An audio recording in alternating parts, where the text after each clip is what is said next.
doesn't love rotoscoping? Put your favorite album, let your mind wander, and allow your fingers, wrist, and occasionally your elbow to do the tedious work.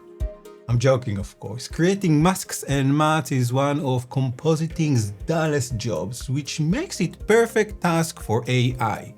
Let it handle the manual labor while we are focusing on the fun stuff. And if it works offline, even better. So in the latest version of After Effects, we have a new set of rotoscoping tools combining one-click AI selection, real-time refinement, and intelligent propagation across time. Think of it as the next generation of Rotobrush, although the classic version is still there for anyone feeling nostalgic. So in this tutorial, we're going to explore these tools in more detail than any reasonable person should. I'll highlight a few hidden features, explain the limitations, and offer some practical advice for when things don't work quite as advertised. Object Mat is built on the same AI technology that powers the Object Mask workflow in Premiere. However, After Effects gives you additional refinement tools for isolating specific areas of the footage. Anyhow, the basic workflow should feel very familiar. First, let's just double-click on the footage layer to open it inside the layer panel. Now, for best results, find the frame where you can clearly see as much of your subject as possible.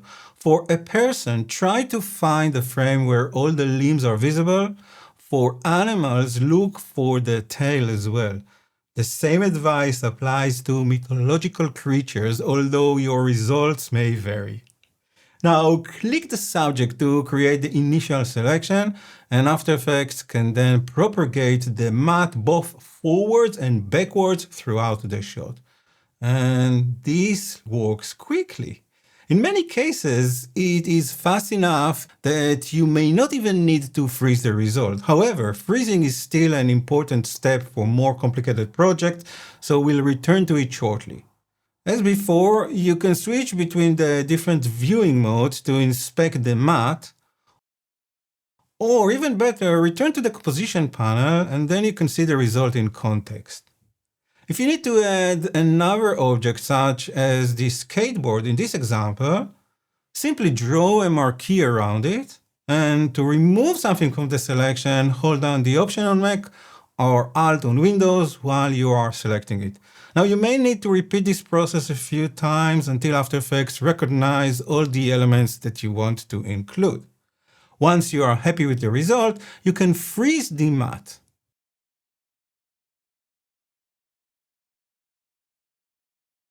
This is going to bake the propagated frames into the project and should make future previews much faster. Now you can also use the Object Mat controls to feather the edge, adjust the contrast, shift the edge, or reduce chatter. And of course, you can apply effects directly to the isolated subject. Perhaps something tasteful such as, let's go with the Bed TV 3 preset, and this is the result. Very subtle. But the big question still remains. What do you think about one-click selection? Is it ready for your footage, or are you still reaching out for other tools such as Mocha or Mask Prompter? Let me know in the comments below. In any case, we're only scratching the surface here. Let's move to a more challenging shot and explore the other three tools in the Object Mat collection. To demonstrate this, I've created this lovely and not at all terrifying shot based on one of my favorite movie posters. You can Google it if you're curious, but the more pressing issue is how to pronounce the word that you're seeing on screen. Chola or maybe Choya, because as you all know, I'm a native Mexican. So I'm going to go with Choya. Now, this cactus isn't toxic, but its spines can cause significant physical harm. So, however you want to pronounce it, try not to hug one.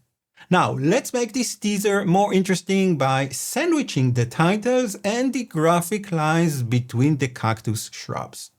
I'll begin by duplicating the cactus clip and placing this above all the other layers. Then I'll double-click to open it in the layer panel. and I'll move forward or backward depending on your clip. I just want to find a frame where I can see the cactus in its full glory. Now I'll start with the Object Matte tool. The initial selection looks reasonable, but there are a few areas that I don't want to include and others that need some manual adjustment. So this is where the Quick Selection tool comes in. The Quick Selection is essentially the classic Rotobrush reimagined. You can click and drag over a subject, and After Effects attempts to build a selection using the colors, contrast, and edges in the footage. Notice that when you're using the Quick Selection tool and the Selection Brush tool that we're going to see in a moment, the strokes update in real time as you paint. This is called live update, and this gives you immediate visual feedback that allows for making more accurate selections without waiting for the image to refresh. I love this quality of life improvement.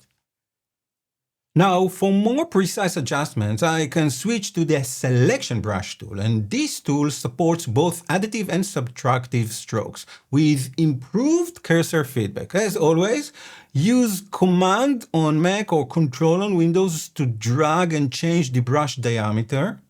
If you hold Option on Mac, Alt on Windows, you can remove area from the selection. Unlike the Quick Selection tool, this is just a brush. It doesn't attempt to recognize subjects or find edges for you. You can paint freely and decide exactly which areas you want to be included. So I'll pan around the frame and carefully adjust a few more areas until I've selected exactly what I need from this cactus. Notice that I'm doing all of this on the anchor frame, which is marked with a little dot. And this is really important.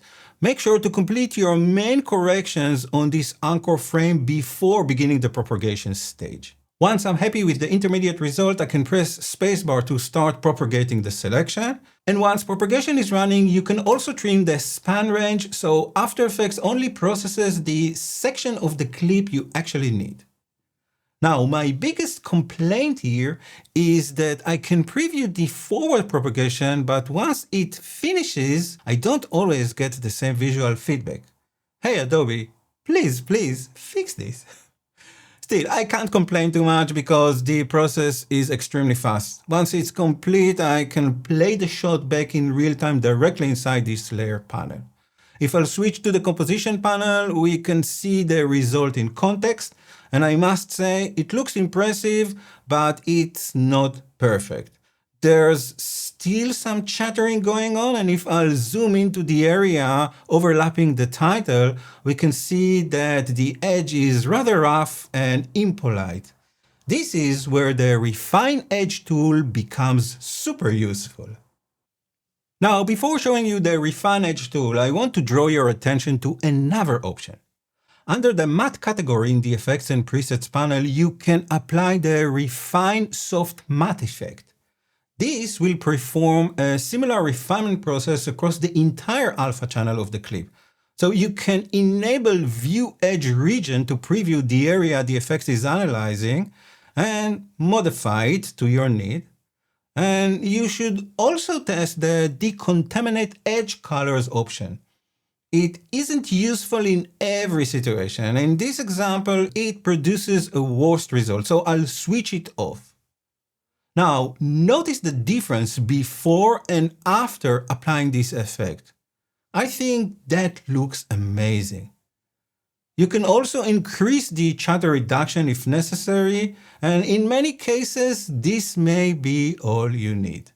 Remember, we've achieved everything here without even freezing the matte.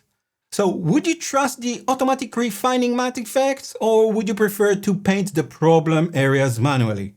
Don't answer yet. Wait until you see what's coming up now. So let's take another approach. Let's say that we want greater precision and give some special attention to individual areas. If this is what you want, you can achieve this and more with the Refined Edge tool. So I'll remove the Refine Soft Matte effect and then return to the Layer panel and most importantly, go back to the anchor frame. This is where you should perform your manual tweaking. I'll select now the Refine Edge tool, enlarge the brush by holding down Command and dragging to the right, and then paint over the areas that needs more attention. This brush is designed to capture and preserve complex natural edges such as hair, fur, or in this case, cactus spines. I can apply several strokes, making sure to include details areas on both the left and the right side of this cactus. And once you begin using the Refine Edge tool, After Effects displays an X-ray preview on the edge region. If you want, you can toggle this view by pressing Option X.